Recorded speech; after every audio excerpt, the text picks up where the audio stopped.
اللہ نے حضرت نوح علیہ السلام کو ان کی مشرک قوم کی طرف مبعوث کیا، مگر مسلسل کفر کی وجہ سے اللہ نے حضرت نوح علیہ السلام کو کشتی بنانے کا حکم دیا، اور پھر ایک عظیم طوفان سے پوری دنیا کے کفار ہلاک کر دیے گئے۔ اور یہ کشتی کوہ جودی پر آ کر ٹک گئی تھی۔ یہ کشتی آج کہاں ہے اور اس کی اصل حقیقت کیا ہے؟ آئیں آج ہم آپ کو دکھاتے ہیں۔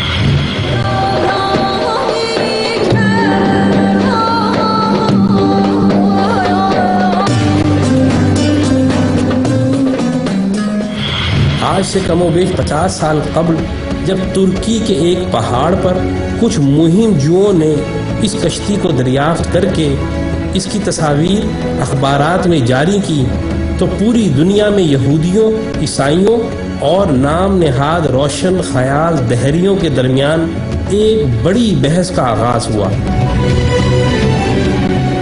کشتی کا انکار کرنے والوں نے بعض بہت ہی اہم اعتراضات اٹھائے، جس کا تسلی بخش جواب دینے میں یہودی اور عیسائی ناکام رہے، لیکن قرآن میں ان اعتراضات کا تسلی بخش جواب موجود ہے۔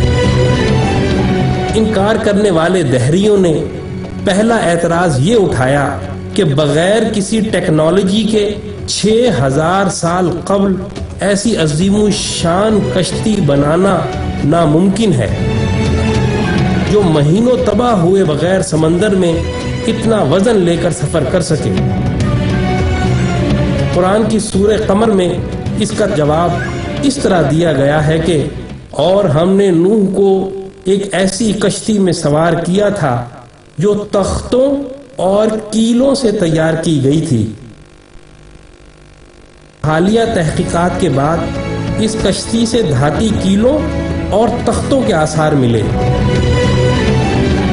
پھر ان انکار کرنے والوں نے دوسرا اعتراض یہ کیا کہ یہ کیسے ممکن ہے کہ 6000 سال قبل اتنی بڑی کشتی بنائی جائے جس میں دنیا جہان کے جانوروں کے جوڑے سوار ہوں۔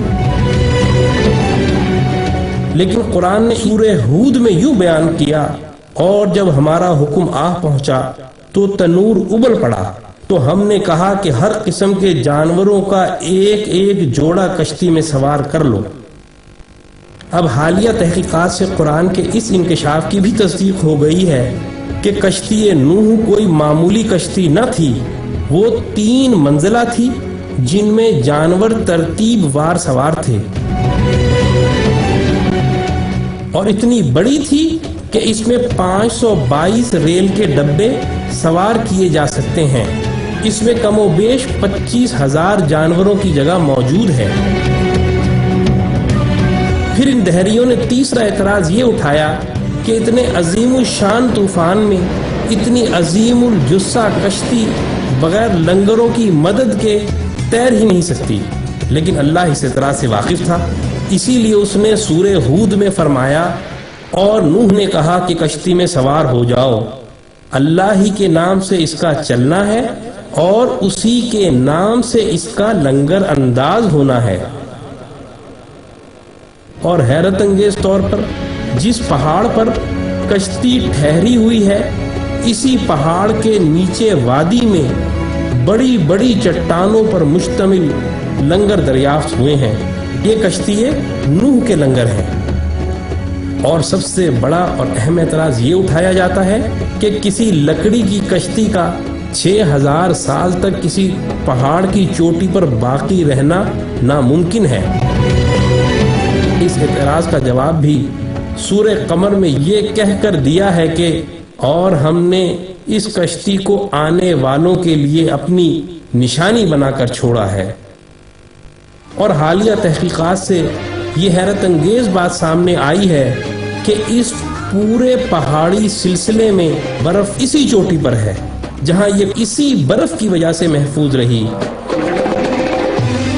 قرآن کا انکار کرنے والوں، اب بتاؤ ان عظیم آیات کے بعد اب کون سا اعتراض رہ گیا ہے جس کی بنا پر آپ قرآن کو اللہ کا کلام ماننے کے انکاری ہو؟